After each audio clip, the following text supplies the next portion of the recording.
हम oxidation number सीख चुके। अब किसी भी रिएक्शन में ऑक्सीडेशन और रिडक्शन पहचानना बड़ा आसान हो गया है। जो पुरानी डेफिनेशंस थी उनको हमने बंद कर दिया है। तो चलो आज की लेटेस्ट डेफिनेशन। एक रिएक्शन दे दी गई है, हमसे पूछा गया है बताओ इसमें किसका ऑक्सीडेशन हुआ है, किसका रिडक्शन हुआ है।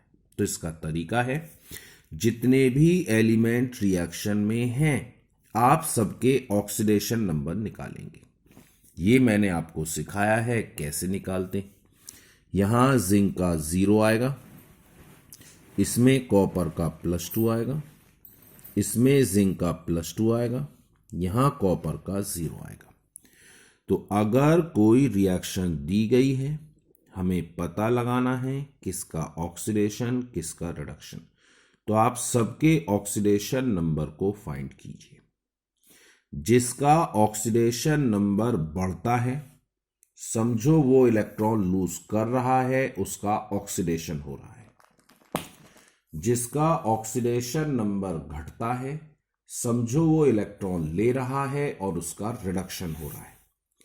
जिंक का ऑक्सीडेशन नंबर 0 था, बदलकर +2 हो गया, ये तो बढ़ गया है। तो ऑक्सीडेशन नंबर का बढ़ना ऑक्सीडेशन माना जाएगा, इसका मतलब जिंक ऑक्सीडाइज हुआ है। कॉपर का पहले +2 था, बदलकर 0 हो गया है, तो इसका तो घट गया है और ऑक्सीडेशन नंबर का घटना रिडक्शन कहलाएगा। ये आज का तरीका है। कोई रिएक्शन है, ऑक्सीडेशन रिडक्शन पहचानना हो तो सबके ऑक्सीडेशन नंबर निकालिए। जिसका ऑक्सीडेशन नंबर बढ़ जाएगा समझो ऑक्सीडेशन हुआ, और जिसका घट जाएगा उसका रिडक्शन हुआ। Stock notation. अगर हम किसी कंपाउंड के मॉलिक्यूलर फॉर्मूला में सेंट्रल एटम के ऑक्सीडेशन नंबर को रोमन सिंबल से दिखाते हैं तो इसे स्टॉक नोटेशन कहते हैं। अब जैसे इस कंपाउंड में मेटल है आयरन, इसका ऑक्सीडेशन नंबर सेकंड, उस सेकंड को हम यहां ऐसे दिखा देंगे तो इसे इसका स्टॉक नोटेशन माना जाएगा। अब इस कंपाउंड में मेटल है आयरन, ऑक्सीडेशन नंबर है 3 ऐसे दिखा दीजिए, ये स्टॉक नोटेशन।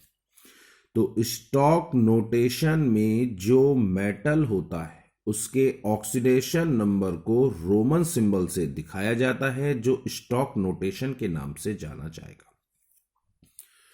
कॉम्बिनेशन रिएक्शन, ऐसी रिएक्शन जिसमें कुछ स्पीसीज आपस में जुड़ जाती हैं उसे कॉम्बिनेशन कहते हैं। जैसे यहां कार्बन ऑक्सीजन जुड़ गए तो ये कॉम्बिनेशन रिएक्शन।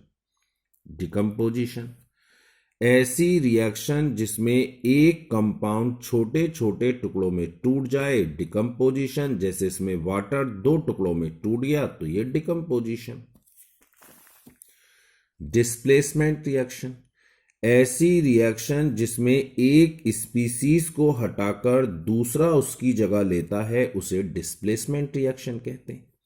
अब जैसे इस रिएक्शन में यहां कॉपर को हटा के जिंक ने उसकी जगह ले ली तो ये डिस्प्लेसमेंट रिएक्शन। अगर हटने वाला मेटल है तो मेटल डिस्प्लेसमेंट, और अगर हटने वाला नॉन मेटल है तो नॉन मेटल डिस्प्लेसमेंट।